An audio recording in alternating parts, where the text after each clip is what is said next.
राजस्थान के पाली जिले के सोजात की एक ईदगाह पर भगवा रंग का झंडा लगाया गया है।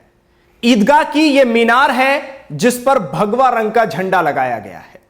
मस्जिद के लोग कह रहे हैं प्रशासन के लोगों से कि सर, हम यहां नमाज कई सालों से पढ़ते चले आ रहे हैं, लेकिन अब हमें कहा जा रहा है कि यहां नमाज नहीं होगी, यहां भगवा रंग का झंडा लहराया जाएगा। ईदगाह है जिसकी मीनार है और जिस पर आप वीडियो में देखेंगे कि भगवा रंग का झंडा लहराया गया है। सबसे पहले आप ये शॉर्ट वीडियो देख लीजिए, उसके बाद आगे बातचीत करते हैं।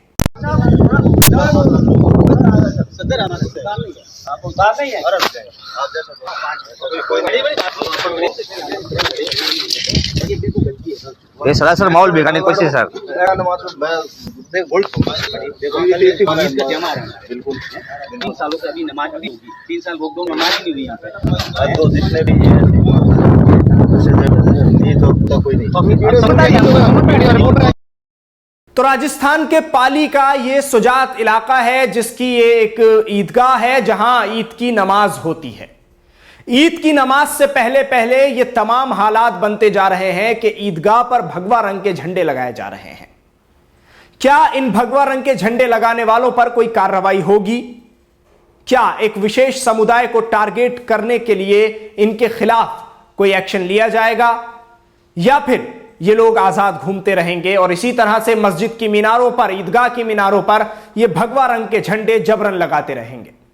और आखिरकार इन लोगों का मकसद क्या है? किस मकसद के तहत ये काम किए जा रहे हैं? क्या भगवा रंग का झंडा मस्जिद की मीनार पर, ईदगाह की मीनार पर लगाकर ईदगाह या मस्जिद को अपना कर लिया जाएगा? क्या वहां पूजा शुरू कर दी जाएगी या फिर वहां नमाज नहीं होने दी जाएगी? ये सारे खुद में अहम सवाल हैं।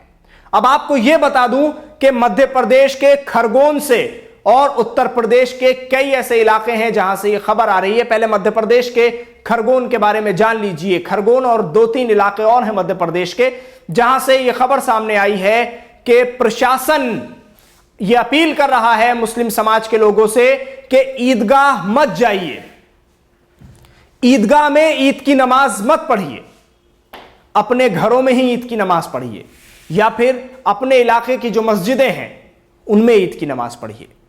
आपको यह भी जान लेना चाहिए कि मुसलमान जो करीब की ईदगाह होती है, बड़ी जगह होती है, वहां ईद की नमाज पढ़ते हैं। उसे ईदगाह कहा जाता है जहां ईद की नमाज पढ़ी जाती हो। मस्जिदों में आमतौर पर 5 वक्त की नमाज पढ़ी जाती है और ईदगाह में ईद की नमाज पढ़ी जाती है। लेकिन अब प्रशासन की यह अपील है और ये रिक्वेस्ट समझ लीजिए इसको आप प्रशासन की, या फिर आप चाहें तो ये भी समझ सकते हैं कि प्रशासन की तरफ से ये कहा जा रहा है कि आप लोग हट जाइए रास्ते से, घर में बैठ जाइए और ईद की नमाज अपने घर में ही पढ़िए। ऐसे में मुस्लिम समुदाय के जो लोग हैं वो नाराजगी जता रहे हैं। कहा जा रहा है कि हमें ईदगाह पर नमाज पढ़ने की इजाजत क्यों नहीं दी जा रही है। उत्तर प्रदेश की बात की जाए तो उत्तर प्रदेश के भी कई ऐसे इलाके हैं, कई जिले हैं कि जहां से इस तरह के वीडियोस सामने आए हैं और सोशल मीडिया पर वो वीडियोस गर्दिश कर रहे हैं कि ईदगाह पर नमाज पढ़ने नहीं दिया जाए, इन चीजों को आम करें।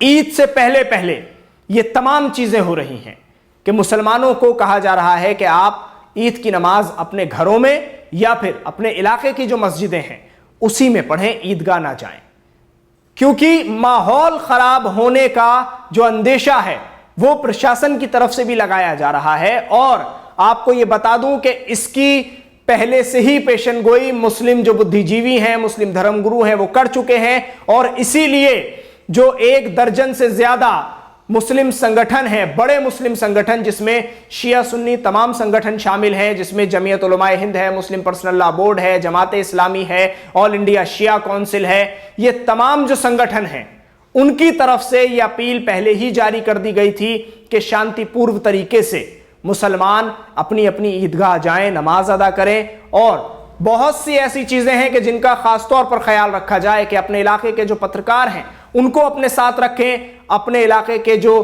प्रशासनिक अधिकारी हैं और जो आपका थाना लगता है वहां दरखास्त दें कि आपको सुरक्षा प्राप्त कराई जाए, आपको सुरक्षा दी जाए और मस्जिदों के बाहर प्रशासन का जो बंदोबस्त है वो कड़ा रहे। इसकी वजह यह है कि अभी जो हालात बिगड़े हैं पिछले 2 महीने से जो हालात बिगड़ रहे हैं, रामनवमी के जुलूस हो, हनुमान शोभा यात्रा हो, उसका किस तरह से मस्जिद के बाहर रुकना, तलवारें लहराना, कट्टे लहराना और उसके बाद मुसलमानों को ही कसूरवार ठहरा देना। तो ये तमाम चीजें जो मुस्लिम तंजीमें हैं उनकी समझ में बहुत अच्छे से आ चुकी थी। इसीलिए मुस्लिम तंजीमों की तरफ से, जो बड़ी मुस्लिम तंजीमें हैं, उन्होंने इस बात का ऐलान किया और एक अपील मुसलमानों के लिए बाकायदा जारी की है, जिस अपील को आपने media, national media, social media सबके जरिए देखा होगा। अंग्रेजी अखबारों में भी यह अपील चली थी। कहा गया था कि आप अपने इलाके के लोकल पत्रकारों को साथ रखें, आप अपने इलाके के प्रशासनिक अधिकारियों को इसके बारे में इन्फॉर्म करें कि ईद की नमाज कितने बजे से कितने बजे तक होगी और उस वक्त कड़ा बंदोबस्त सुरक्षा का आपको दिया जाए। इस बात का खास ख्याल रखें। अब प्रशासन यह कह रहा है कि ईद की नमाज घरों में पढ़ें। अब प्रशासन यह कह रहा है कि ईद की नमाज अपने इलाके की मस्जिदों में पढ़ें, ईदगाह में ईद की नमाज आप नहीं पढ़ सकते। तो ऐसे में यह बहुत बड़ा खुद में सवाल है कि क्या प्रशासन सुरक्षा देने में खुद को सफल नहीं समझता? क्या प्रशासन एक समुदाय को उसकी इबादत, उसका त्योहार मनाने में सहयोग नहीं कर पा रहा है? इसलिए यह तमाम चीजें हो रही हैं। खरगोन के हालात कितने बिगड़े, उसके बाद दिल्ली का जहांगीरपुरी कितने हालात बिगड़ गए। तो क्या ये तमाम चीजें एक समुदाय को रोक देंगी कि वो अपनी इबादत ना करे? क्या एक समुदाय को रोक दिया जाएगा कि वो अपना त्योहार ना मनाए? मुसलमान ईद की नमाज कहां अदा करेंगे? इन तमाम चीजों को लेकर ये बड़े सवाल उठ रहे हैं। आप कमेंट्स बॉक्स के जरिए हमें इन सवालों पर अपनी राय जरूर दें कि क्या मस्जिदों पर भगवा रंग के झंडे जो लगाए जा रहे हैं उनसे मस्जिदों को अपना कर लिया जाएगा, और मुस्लिम तंजीमें अब इन तमाम चीजों पर किस तरह से आगे बढ़ेंगी, क्योंकि ईद से ठीक पहले यह अमल अंजाम दिया गया है, यह कदम उठाया गया है कि एक मस्जिद पर, एक ईदगाह पर भगवा रंग का झंडा लहरा दिया गया है। तो ईद आ रही है और अब इस तरह का माहौल जो हिंदुत्ववादी संगठन है और जो देश को तोड़ने वाली ताकतें हैं उनके जरिए ये तमाम चीजें की जा रही हैं।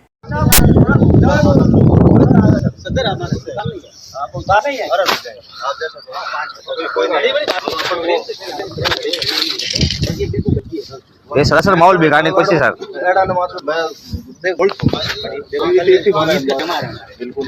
3 सालों से अभी नमाज अभी होगी, 3 साल लॉकडाउन में नमाज ही नहीं हुई यहाँ पे।